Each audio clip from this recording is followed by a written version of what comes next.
নমস্কার সম্মানীয় দর্শক মণ্ডলী, সম্মানীয় শিক্ষক শিক্ষিকাবৃন্দ। স্ক্রিনে যে বিক্ষোভের ছবি দেখছেন, টেট ইস্যুর বিরুদ্ধে আজকের বিক্ষোভ উড়িষ্যায়। সমস্ত প্রাথমিক শিক্ষকগণ বিদ্রোহ প্রদর্শন করছে। বলতে হয়, উড়িষ্যার প্রাথমিক শিক্ষকদের টেট বাধ্যতামূলক এর বিরুদ্ধে একটা চিত্তাকর্ষক প্রতিবাদে নেমেছে। তারা প্রতিবাদ করছে সরকারের বিরুদ্ধে আওয়াজ তুলছে।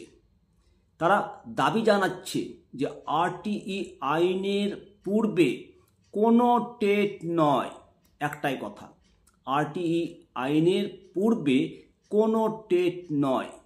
সমস্ত বেসিক শিক্ষা এবং প্রাথমিক শিক্ষকদের অধিকার রক্ষায় তারা দৃঢ় প্রতিজ্ঞাবদ্ধ। তারা সংকল্প করে পথে নেমেছে। একদিকে সংসদের শীতকালীন অধিবেশন চলছে। 7 জনের বেশি সাংসদ ইতিমধ্যে সংসদে বলিষ্ঠ বক্তব্য রেখেছে টেট ইস্যুর বিরুদ্ধে। মাননীয় প্রধানমন্ত্রী নরেন্দ্র মোদীজিকে স্মারকলিপি প্রদান করেছেন বিষ্ণুপুর সাংসদ পশ্চিমবঙ্গ মাননীয় সৌমিত্র খান মহাশয়, এবং শিক্ষামন্ত্রীকে মাননীয় সাংসদরা স্মারকলিপি তুলে দিয়েছেন টেট ইস্যুর বিরুদ্ধে।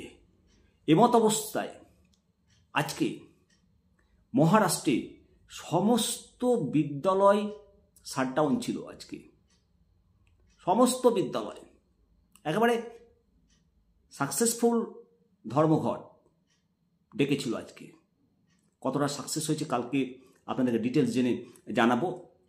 তার মধ্যে আজকে উড়িষ্যার যে প্রাথমিক স্কুলগুলো বন্ধ হয়ে যাওয়ার একটা আশঙ্কা তৈরি হয়েছে এবং শিক্ষকদের ভবিষ্যৎ নিয়ে যে একটা উদ্বেগ, 2 বছরের মধ্যে টেট পাস করতে না পারলে চাকরি হারাতে হবে। শিক্ষকদের রুটি রুজি জীবিকার ওপর হস্তক্ষেপ। এই যে কালা আইন, অবিলম্বে কালা আইন ফিরিয়ে নিতে হবে সরকারকে, এই দাবি নিয়ে সরকারের প্রতি আহ্বান জানাচ্ছে উড়িষ্যার সমস্ত শিক্ষক।